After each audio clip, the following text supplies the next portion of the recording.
Kolkata gang rape का संज्ञान सीधे सुप्रीम कोर्ट ने लिया है। काश मुजफ्फरपुर गैंग रेप का भी संज्ञान सुप्रीम कोर्ट लेता।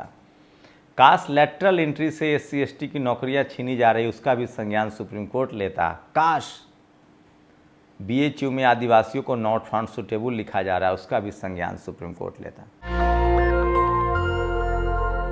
नमस्कार, मैं शंभू कुमार सिंह और आप देख रहे हैं नेशनल दस्तक। इस देश में दो ऐसी जगह है जहां SC/ST के लोग नहीं हैं, OBC के लोग नहीं हैं और इसलिए आपका हक अधिकार छीना जा रहा है और आपके नेताओं को बदनाम किया जाता है। पहली जगह है मीडिया, TV अखबार, जो प्राइवेट मीडिया हो या सरकारी मीडिया हो, वहाँ आप नहीं हैं। ये तो गनीमत है कि सोशल मीडिया के आने के बाद, चूँकि X हो, YouTube हो या Facebook हो, इसके तीनों के मालिक विदेशी हैं, इसलिए यहाँ SC/ST OBC के लोग अपनी बात रख रहे हैं। लेकिन उसके बाद भी वहाँ भी बेईमानी हो रही है।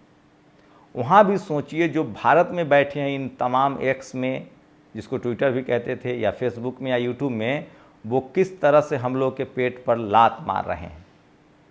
तो इन तमाम खबरों को विस्तार से विश्लेषण करूंगा और बताऊंगा कि जो सवर्ण लिबरल पत्रकार भी हैं वो भी आपके साथ नहीं है। सोचिए, एक एक पद निकाला जा रहा है। लेटरल एंट्री का जो पूरा मामला है उसमें एक एक पद निकाला जा रहा है। अगर कोई सुप्रीम कोर्ट भी जाना चाहे कि रिजर्वेशन खत्म हो रहा है तो सुप्रीम कोर्ट ने पहले ही रास्ते साफ कर दिए हैं। एक तो सारे फैसले SC/ST OBC रिजर्वेशन के खिलाफ सुप्रीम कोर्ट हाई कोर्ट से आता है, क्योंकि वहाँ SC/ST OBC के जज नहीं हैं। वहाँ जज इसलिए नहीं है कि वहाँ जजों की भर्ती एग्ज़ाम से नहीं होता है, एक कोलेजियम सिस्टम है, 5 जजों ने बना रखा है। वही अपने चाचा, फूफा, नाना, काऊ, ताऊ का जज बनाते हैं। 200 परिवार हैं, उन्हीं में घूम फिर के जज बनता है। अभी जो चीफ जस्टिस ऑफ इंडिया हैं उनके पिता भी जज थे, इनका बेटा भी जज होगा। और कपिल सिब्बल हो, DY चंद्रचूड़ हो, एक फैमिली है पूरी जो घूमती फिरती रहती है। और इसीलिए आपके तमाम नेताओं का वहाँ केस पेंडिंग पड़ा रहता है और वो आपके नेताओं को डराते रहते हैं और आप डर जाते हैं। और आपके नेताओं को पहले तो बदनाम किया जाता है मीडिया के जरिए, फिर सुप्रीम कोर्ट में सालों साल किसी एक को सज़ा हुई। मायावती, लालू यादव को फंसाया गया उस केस में जिसमें मिश्रा जी को बाहर कर दिया गया। अभी हेमंत सोरेन के साथ क्या हुआ, मायावती के साथ लंबे जांच चला। सोचिए, हम जैसे मामूली पत्रकार को रोज नोटिस दिया जाता है। तो SC/ST OBC के खीरा चोरी के झूठे आरोप में तो सबसे ज़्यादा मीडिया और जुडिशियरी में जब तक आपके लोग नहीं रहेंगे आपका हक अधिकार छीना जाता रहेगा। लेकिन शुक्र मनाइए कि अब सोशल मीडिया आ गया है और इस वजह से कुछ संवैधानिक अधिकारों पर चर्चा आपकी होने लगी है। लेटरल एंट्री, 45 विभाग में सेक्रेटरी, डायरेक्टर और डिप्टी डायरेक्टर के पद पर, ये वो पद हैं जो सीधे IAS लोग बनते हैं। IAS भी कब बनते हैं, आप पहले IAS का एग्ज़ाम क्वालिफाई कीजिए, फिर SDM बनिए, फिर DM बनिए, उसके बाद आप डायरेक्टर, डिप्टी डायरेक्टर और सेक्रेटरी बनते हैं। इन तमाम पदों पर सीधे भर्ती हो रही है। अब इसको लेकर लालू यादव ने कहा है कि यहाँ संघियों को बैठाया जाएगा, राहुल गांधी कह रहे हैं कि संघियों को बैठाया जाएगा, अखिलेश यादव ने कहा है कि एक बड़ा आंदोलन होना चाहिए इसके खिलाफ। मायावती जी ने कहा है कि जो लोग नौकरी कर रहे हैं उनकी तो पदोन्नति ही नहीं होगी। चंद्रशेखर आजाद रोज सड़कों पर लड़ रहे हैं। 69,000 शिक्षक भर्ती मामले में आपने देखा क्या होगा। सोचिए, जिस देश में आज तक कोई ऐसी वैकेंसी नहीं आई जिसमें SC/ST OBC के सीटों की चोरी नहीं हुई। जब वैकेंसी निकालने में सीटों की चोरी हो जाती है तो सोचिए एग्ज़ाम, इंटरव्यू में क्या क्या नहीं होता होगा।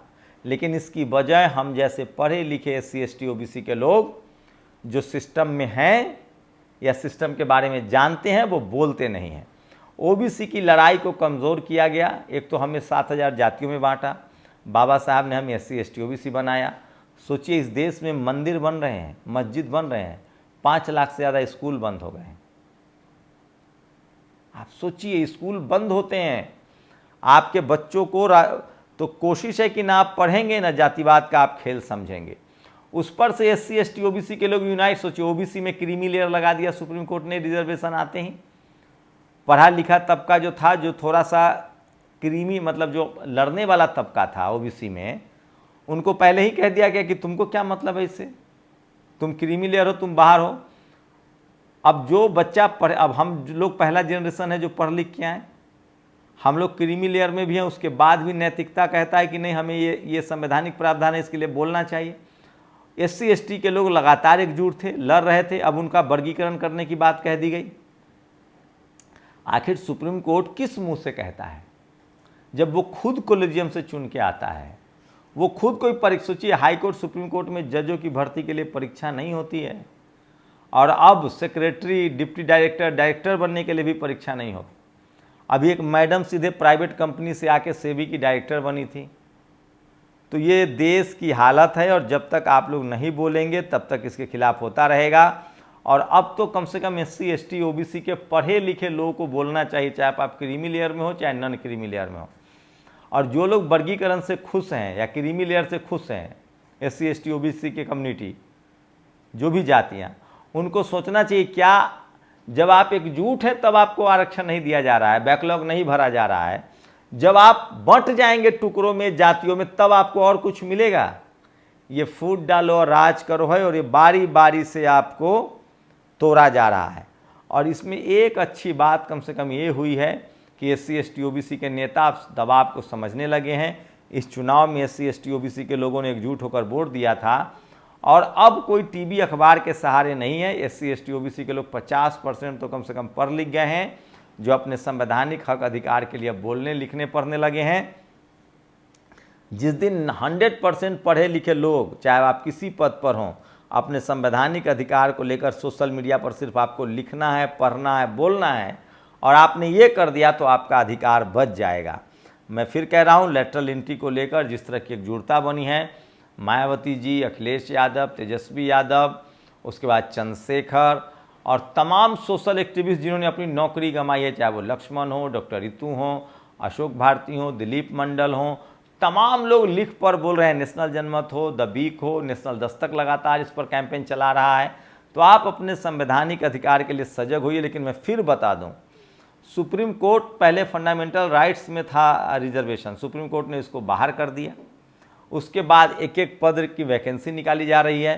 तो ये घोर बेईमानी है, और जब तक SC ST OBC के लोग नहीं इस बात को लेकर बोलेंगे, तब तक 79% जज जो है वो जनरल कैटेगरी, खासकर जनरल कैटेगरी में कोई जाट, गुर्जर, पटेल, मराठा नहीं है, ब्राह्मण, उसके बाद वैश्य, और सुप्रीम कोर्ट में एक भी ठाकुर समाज का जज नहीं है। इसलिए जनरल कैटेगरी में भी सिर्फ ये कहिएगा कि जाट, पटेल, मराठा, गुर्जर, राजपूत है, नहीं है। ये लोग 50% से ज़्यादा ब्राह्मण समाज का रिप्रेजेंटेशन है। तो इस देश में जब तक जाति जनगणना नहीं होगी, सबको बराबर का अधिकार नहीं मिलेगा, तब तक ये देश और मजबूत नहीं हो पाएगा। मैं इसीलिए कह रहा हूँ कि सोशल मीडिया पर जागरूक होइए, सोशल मीडिया पर बोलिए। इस देश में जब तक हर समाज, हर जाति के लोगों का बराबर रिप्रेजेंटेशन नहीं होगा, तब तक इसी तरह के चीज़ें होती रहेंगी। और मैं इसलिए कह रहा हूँ कि सोशल मीडिया ही सच्चा मीडिया है, सोशल मीडिया ही बहुजन मीडिया है। और इसके लिए ज़रूरी है कि आप मीडिया का काम कीजिए। जब आप बोलना शुरू कर देंगे, लिखना शुरू कर देंगे, तो हाई कोर्ट, सुप्रीम कोर्ट और नेता भी सुनेगा। इस मामले में इतना हुआ है कि तमाम दलित, पिछड़े, आदिवासी समाज के जो नेता हैं वो एकजुट हो रहे हैं, और वो अब दबाव बना रहे हैं। सोशल मीडिया पर ट्रेंड हो रहा है, जिस तरह से लेटरल एंट्री के जरिए 45 से ज़्यादा IASओं की भर्ती की जा रही है, IAS से भी बड़े पद दिए जा रहे हैं। इससे साफ है कि बहुजन समाज के लोग अब जागरूक हैं, और बहुजन समाज के नेताओं पर अब दबाव है। बस फर्क इतना है कि आप सबको लिखना पढ़ना पड़ेगा, और संवैधानिक तरीके से अपनी आवाज़ उठानी पड़ेगी, नहीं तो आपकी नस्लें फिर से जातिगत पेशा में डाल दिया जाएगा। और ये क्रीमी लेयर लगाना, ये वर्गीकरण करना, ये बंटवारा है, ये आपको बांटने की साजिश है। किसी बहकावे में मत आइए। और इसलिए लोग लिख रहे हैं कि वाल्मीकि समाज को ही 45 के 45 पद दे दो, अगर आपको इतनी चिंता है तो ये जातिवादी, मनुवादी लोग किसी के सगे नहीं हैं। और पहली बार लालू यादव, मायावती जी, अखिलेश यादव, राहुल गांधी, तेजस्वी यादव सब एक सुर में बोल रहे हैं कि ये सबसे बड़ी चोरी है, और इस चोरी के खिलाफ हम सब लोग एकजुट हैं।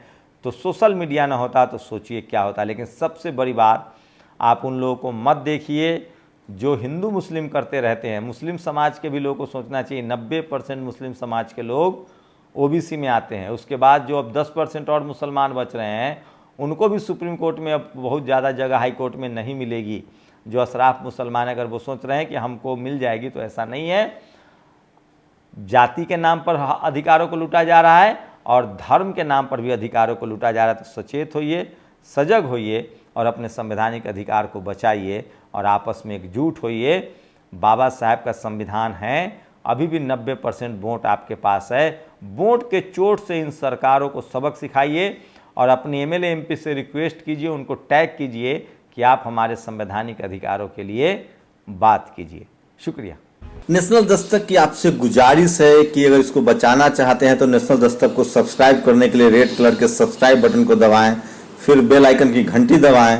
नेशनल दस्तक को बचाने के लिए बहुत जरूरी है कि हर खबर को शेयर करें, लाइक करें, कमेंट जरूर करें।